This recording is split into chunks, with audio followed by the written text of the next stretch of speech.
여러분 안녕하세요. 블랙입니다. 우리는 항상 1등과 2등의 싸움을 보고 있습니다. 학교 다닐 때에는 2등이 정말 열심히 공부해서 1등을 이기려고 하지만 결국 1등을 이기지 못하죠. 그리고 기업들도 마찬가지예요. 2등 기업은 항상 1등을 추월해서 따라잡으려고 노력하지만 결국에는 1등을 따라잡지 못합니다. 삼성은 스마트폰을 접는 데 성공했지만 결국에 LG는 스마트폰 사업 자체를 접었죠. 그만큼 2등이 1등을 따라잡기는 어렵다는 것입니다. 전 세계로 이것을 확장하면 어떻게 될까요? 1등 국가인 미국은 지금의 자리를 지키려고 노력 중이고 2등인 중국은 1등이 되기 위해 안간힘을 쓰고 있습니다.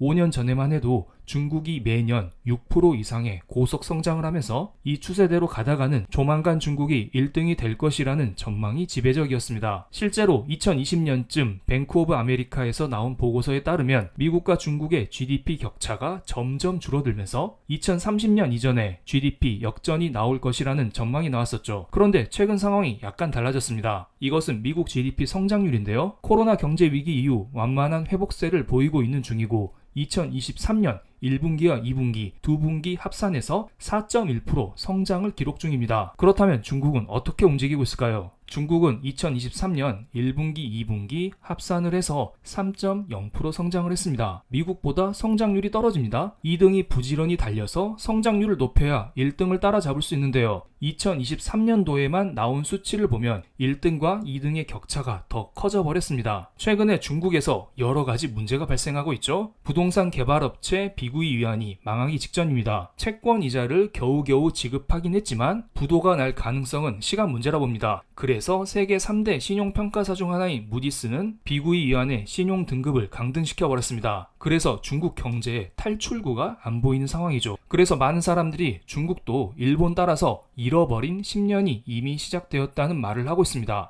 이게 10년이 될지 20년이 될지 30년이 될지 그것은 아무도 모르죠. 상황이 이렇다 보니까 중국에 대한 경제 성장률 전망치를 점점 하향 조정하고 있습니다. 이것은 미국의 GDP를 100으로 놨을 때 언제쯤 중국이 미국을 따라잡을 수 있냐 이것을 예상한 것인데요. 진한 빨간색으로 표시된 부분만 보겠습니다. 캐피털 이코노믹스에서는 중국이 미국을 따라잡으려고 이렇게 노력하다가 결국에는 따라잡지 못하고 둘 사이의 격차가 점점 커질 것이라는 전망을 2023년에 내놨습니다. 노래 한 곡 틀어주고 싶습니다. 김광석님의 점점 더 멀어져 간다 이런 노래가 있었던 것 같네요. 제가 노래를 잘 못해서 직접 불러드리진 못하겠습니다. 그런데 문제는 중국뿐만이 아니에요. 이것은 독일에 찍힌 사진인데요. 독일 경제도 매우 좋지 않아요. 이렇게 시위를 하고 난리가 아니에요. 최근에 독일의 부동산 업체들이 줄줄이 파산하고 있습니다. 금리 인상에 따라서 자금 조달 비용이 증가되고 있고 건축의 자재값이 상승하면서 부동산 개발 업체들이 무너지고 있습니다. 그래서 독일이 주요 7개 나라 중에서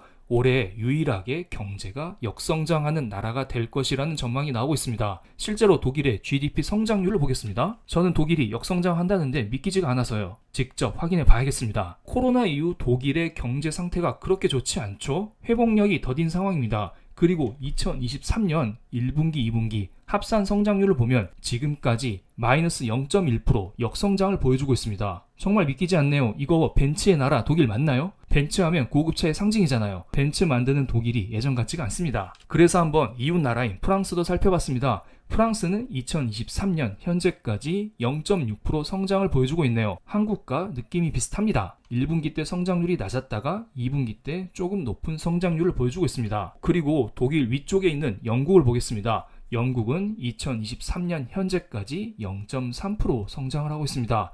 유럽의 주요 나라들 성장률이 그렇게 높지가 않아요? 아무리 높아도 1% 미만의 성장률을 보여주고 있습니다. 미국은 분기마다 2%, 3% 이렇게 올라가는데 유럽 경제가 나날이 꺾이는 것을 확인할 수가 있습니다. 그래서 제가 GDP 성장률 순위를 정리해봤습니다. GDP 성장률 순위만 보면 미국, 중국, 유럽 이 순서대로 정렬을 할 수가 있죠. 그런데 유럽은 2008년부터 원래 경제가 좋지 않았습니다. 그렇기 때문에 이 정도 부진한 성장 가지고는 사람들이 크게 신경 쓰지 않습니다. 원래 이렇구나. 너네 유럽들 잃어버린 20년 겪고 있어. 그냥 이렇게 생각한다는 것이에요. 하지만 중국은 다르죠. 중국은 원래 향후 성장 가능성이 농후했었던 나라였는데 요즘 무너지고 있잖아요. 그래서 많은 사람들이 걱정하면서 위안화 자금이 미국이나 주변 신흥국으로 급속도로 빠져나가는 중입니다. 이것은 9월 10일 기준의 위안화 환율 차트인데요. 달러 대비 위안화 환율이 지속적으로 오르고 있습니다. 이것은 달러의 가치가 높아지고 위안화의 가치가 떨어지고 있다는 것인데요. 많은 사람들이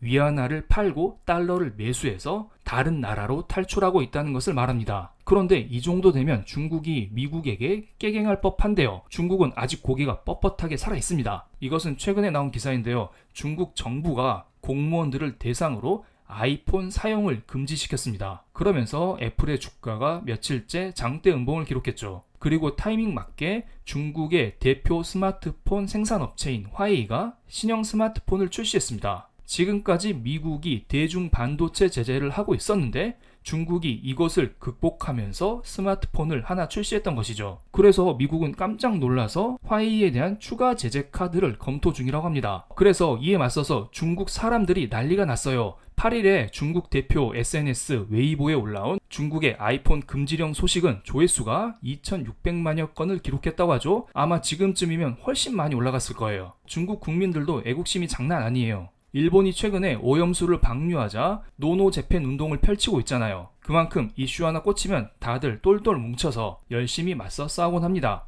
이번에는 중국 국민들이 아이폰 보이콧을 할까? 이러한 움직임에 주목을 하고 있습니다. 일부 중국 네티즌들은 미국이 화웨이를 제재하면 우리가 애플을 제재하는 것은 당연한 수순이라면서 정부의 방침에 동조했다. 이런 인터뷰도 나오고 있습니다. 그러면서 국가 안보를 위해서라도 국산폰, 화웨이를 쓰자, 아이폰 사지 말자. 이러한 운동이 펼쳐지고 있다고 합니다. 이러한 움직임이 나오면 미중 관계에는 좋지 않을 것으로 보입니다. 그리고 미국 경제 역시 타격을 받을 수밖에 없겠죠. 이것은 미국의 제조업 지수 차트인데요. 2018년, 2019년이 미중 무역 전쟁이 극에 달했었던 시기였죠. 이때 중국 경제도 힘들었지만 미국 경제도 타격을 받으면서 미국의 제조업 PMI가 이렇게 떨어지는 모습이 나왔었죠. 그리고 나서 그 이후 코로나 경제 위기를 맞이하면서 제조업 지수가 이렇게 폭락했었고요. 어쨌든 미중 갈등이 심해지면 미국 경제도 안 좋아진다. 이것은 4년 전에 제조업 지수를 통해서도 우리는 확인할 수가 있습니다. 지금 안 그래도 미국의 제조업 지수가 그렇게 높진 않습니다. 그런데 이 상황에서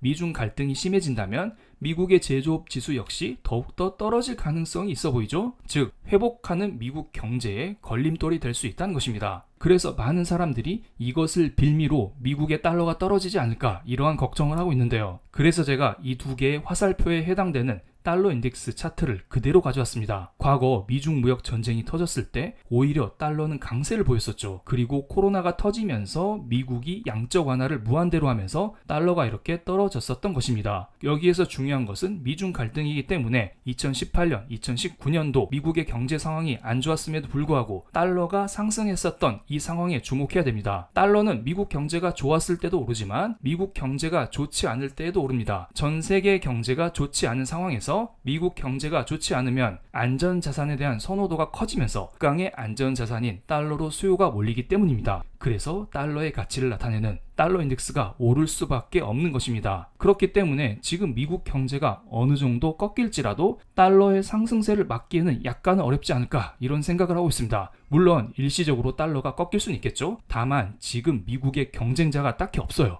중국도 애매하고 유럽도 애매한 상황입니다. 그렇기 때문에 당분간 달러의 독주는 피할 수가 없을 것으로 보입니다. 이것은 국가별 시가총액 차트인데요. 미국의 시가총액이 지난 20년간 15조에서 41조 달러로 늘어난 동안 다른 나라는 거의 제자리 걸음을 했습니다. 그만큼 전 세계는 미국 중심으로 압도적인 성장을 하고 있다. 미국의 달러가 좀처럼 꺾이지 않는다. 이렇게 정리를 드리겠습니다. 물론 달러가 평생 오르진 않겠죠. 미국이 정말로 침체에 빠지게 되거나 위기가 터지면 달러가 떨어질 수는 있을 거라 봅니다. 하지만 당장 일어날 일은 아니고요. 이러한 조짐이 보이면 제가 그때그때 영상으로 올려드리겠습니다. 그럼 오늘 영상 여기서 마치겠습니다. 감사합니다.